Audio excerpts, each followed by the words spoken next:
नमस्कार। आप देख रहे हैं ब्रेकिंग बिहार। हिंदुस्तानी अवाम मोर्चा सेक्युलर का 10वां स्थापना दिवस है। इस स्थापना दिवस को केंद्रीय मंत्री जीतन राम मांझी के आवास पर मनाया गया है। देखिए, लगातार आप देख रहे हैं कि बिहार में दलितों का सबसे बड़ा नेता कौन, पत्रकारों के इन सवालों को भी बिहार सरकार के मंत्री डॉक्टर संतोष कुमार ने हंसकर सुना और कहा कि देखिए, दलितों का नेता यहाँ कोई बड़ा नहीं है, हम आपस में फूट कर डालने वाली कोई काम नहीं करेंगे। विपक्षी चाहते हैं कि दलितों के बीच में फूट हो ताकि वो हम पर राज करते रहे। देखिए, पत्रकारों के सवालों का बड़ा बखूबी से जवाब दिया बिहार सरकार के मंत्री डॉक्टर संतोष कुमार सुमन। क्या कुछ कह रहे हैं, पहले आप सुनिए। आज पार्टी का 10वां स्थापना दिवस मनाया गया, क्या कुछ कहेंगे आप? देखिए, आप सबको सर्वप्रथम बहुत धन्यवाद कि आप आज हम लोग के पार्टी के स्थापना दिवस पर उपस्थित हुए हैं। सर्वप्रथम आपके माध्यम से अपने सभी कार्यकर्ताओं को जो बिहार राज्य के हैं, बिहार के बाहर इस देश के हैं, सबको बधाई देना चाहता हूं, सबको धन्यवाद देना चाहता हूं। जिस लगन से और जिस उत्साह से उन्होंने पार्टी को इस मुकाम पर पहुंचाया है, वाकई में उनका योगदान है। आज पार्टी 10 साल मना रही है। हम लोग ने एक लंबा सफ़र तय किया है, धीरे धीरे ही सही, लेकिन एक लंबा सफ़र तय किया है और हम लोग की मंजिल अभी बहुत दूर है। हम लोग का जो विचारधारा है, गरीबों की विचारधारा है और हम लोग अपनी पार्टी के माध्यम से उन गरीबों को मौका देना चाहते हैं जो गरीब आज तक राजनीति में नहीं है, जो गरीब आज तक अपनी बातों को रख नहीं पाते हैं, जो गरीब अपने अधिकारों के बारे में नहीं जानते हैं और राजनीतिक भागीदारी नहीं है, उनको कैसे आगे बढ़ाएं, ये हमारा मकसद है। और हमारे कार्यकर्ता लगे हुए हैं उनको आगे करने के लिए, उनको अधिकार दिलाने के लिए, उनकी राजनीतिक भागीदारी सुनिश्चित करने के लिए, उनको विकास करने के लिए, उनको जागरूक करने के लिए। तो हम समझते हैं कि मंजिल अभी भी बहुत दूर है। हम लोग सतत प्रयास कर रहे हैं और मेहनत कर रहे हैं। तो जी, जीतन राम मांझी ने ही इस पार्टी को बनाया था और जब वो मुख्यमंत्री बने उसके बाद अलग हुए तब पार्टी बनाया, तो क्या मुख्यमंत्री बनने का भी चांस है कभी आपके पार्टी से?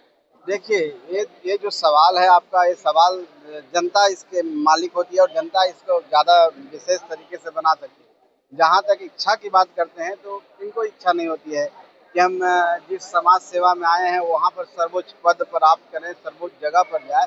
तो हर व्यक्ति के जो राजनीतिक कार्य करता है, मुख्यमंत्री और एमएलए, एमपी, प्रधानमंत्री, जो भी कहें बनना चाहते हैं, ये इच्छा होती है। लेकिन इच्छा सिर्फ कर लेने से किसी चीज़ की पूर्ति नहीं होती है, किसी चीज़ की प्राप्ति नहीं होती है। उसके पीछे आपको संघर्ष करना पड़ता है और वो जनता का विश्वास जीतना पड़ता है और जनता मालिक होती है जमहूरियत में, लोकतंत्र में। और जनता का आशीर्वाद रहेगा तो निश्चित तौर पर पार्टी भी बढ़ेगी, पार्टी के कार्यकर्ता भी आगे बढ़ेंगे और पार्टी जिन उसूलों का, जिन मूल्यों के लिए बनी है उसको पूरा करेंगे। बिहार विधानसभा चुनाव निकट आ गया है, लेकिन देखा जा रहा है कि एनडीए के ही अन्य घटक गाहे बगाहे आपकी पार्टी को और आप लोगों को निशाना बना रहे हैं। ऐसा कोई बात नहीं है। कुछ मुद्दों की बात होती है, कुछ मत भिन्नता होती है, हम किन्हीं मुद्दों पर अलग होते हैं, वो अलग होते हैं, इसलिए कुछ ऐसी बातें आती है। लेकिन ओवरऑल हम समझते हैं कि एनडीए एक है और एनडीए की विचारधारा है, गरीब की विचारधारा, एनडीए की विचारधारा है कि हम कैसे बिहार को विकास करें, कैसे बिहार में यहाँ की जनता का विश्वास जीतें, कैसे हम आने वाला चुनाव में एक होकर के लड़ाई लड़के 225 सीटों से ज़्यादा एनडीए गठबंधन को जिलाने का काम करें। तो सबका मकसद एक है और सबका काम एक है, सबकी विचारधारा एक है। तो हमको नहीं लगता है कि इससे कोई बात है। संतोष जी, एक सवाल और रहेगा, एनडीए के अंदर दलितों का सबसे बड़ा कौन नेता है? ये लगातार सवाल उठता है। अब देखिए, ये मेरे पास ऐसे कोई आकलन नहीं है, इसका कोई इंडिकेटर भी नहीं है कि हम कह दें कि कौन बड़ा नेता है। ये जनता मालिक है, तय करेगी कौन बड़ा है कौन छोटा है। इन विवादों में हमें नहीं पड़ना है।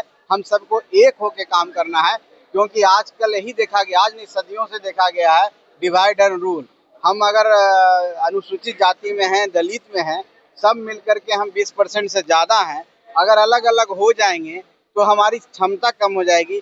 हम सबसे यही आग्रह करते हैं कि पूरे सब दलित कम से कम एक होकर के एक साथ रहिए, एक फोरम पर रहिए। निश्चित तौर पर आपकी ताकत को लोग पहचानेगा और आपको उचित स्थान मिलेगा जिसके आप हकदार हैं। बिहार में दलित सीएम की मांग करेंगे? अब देखिए, दलित सीएम रहे हैं आदरणीय जीतन राम मांझी, पहले भी रहे हैं। अभी जो 25 की बात जहां तक है, हम लोग के सीएम के रूप में हम लोग ने घोषणा कर दिया है, सब ने सब मिल करके, माननीय मुख्यमंत्री जो हमारे हैं आदरणीय नीतीश कुमार जी, अभी वैकेंसी बिहार में नहीं है। आने वाला समय जो भविष्य का है, भविष्य तो अंधकार में है, अभी भविष्य को हम लोग देखे नहीं है। तो हम समझते हैं कि कोशिश सबकी रहती है। हम भी चाहेंगे कि समाज के सबसे पीछे व्यक्ति, जिसको हम दलित कहते हैं, अति पिछड़ा कहते हैं, उनको मौका मिलना चाहिए। और अभी तो 2025 से 30 तक हमारे माननीय मुख्यमंत्री जी मुख्यमंत्री रहेंगे। एनडीए की बैठक में जिस तरह से विजय सिन्हा और अशोक चौधरी के बीच में देखने को मिला, क्या लगता है एनडीए में सब ऑल इज वेल है? देखिए, ऐसी कोई बात नहीं है, मैं भी उस मीटिंग में था। ऐसा कोई बात नहीं है जिसके बारे में इतना बोला जाए। कुछ बातें उठी है, किसी बात को लेकर के बोला गया है कि सही फोरम नहीं है इस तरह की बात करने का। बाकी ऐसी कोई बात नहीं थी तू मैं का, छोटी सी बात थी और वो खत्म हो चुका है। मटन पार्टी को लेकर क्या कहेंगे? एनडीए तो मटन पार्टी कर रही है सावन में। देखिए, ये सब बातों का जवाब देना मैं बेहतर नहीं समझता हूँ। ये सब कोई मायने नहीं रखता। एक अध्यक्ष वाले तेज प्रताप के सपनों में आप लोग आ रहे हैं और पार्टी ज्वाइन करने की बात कर रहे हैं। तेज प्रताप जी भाई संत हैं। तेज प्रताप जी कभी ब्रह्मा बन जाते हैं, कभी महेश बन जाते हैं, कभी शंकर विष्णु जो भी आप कहें, कभी मुरली वाले बन जाते हैं। तो वो अब उनकी बात को क्या कहें, कभी कोई और नजर आ गए थे, तो ऐसी है, वो करते रहते हैं। उनकी बातों को हम लोग बहुत ज्यादा बुला रहे हैं उनको आप लोग। अब देखिए, एनडीए में जो भी आएगा उसका स्वागत है। और हमारे पास तो ऐसा कोई उनका प्रपोजल नहीं है। अब उनके सपने में कौन दिखा हो, कहाँ जाना चाहते हैं, वो बेहतर बता सकते हैं। तो जैसा कि आपने सुना, डॉक्टर संतोष कुमार सुमन ने स्पष्ट तौर से कहा कि 2025 में कहीं कोई वैकेंसी नहीं है। माननीय मुख्यमंत्री नीतीश कुमार ही एनडीए के मुख्यमंत्री पद के उम्मीदवार है। पर हाँ, आने वाले समय में हमारी ये चाहत होगी कि बिहार का मुख्यमंत्री कोई एक दलित चेहरा भी बने। खबरों के लिए फिलहाल इतना ही, तब तक के लिए दे इजाजत। नमस्कार।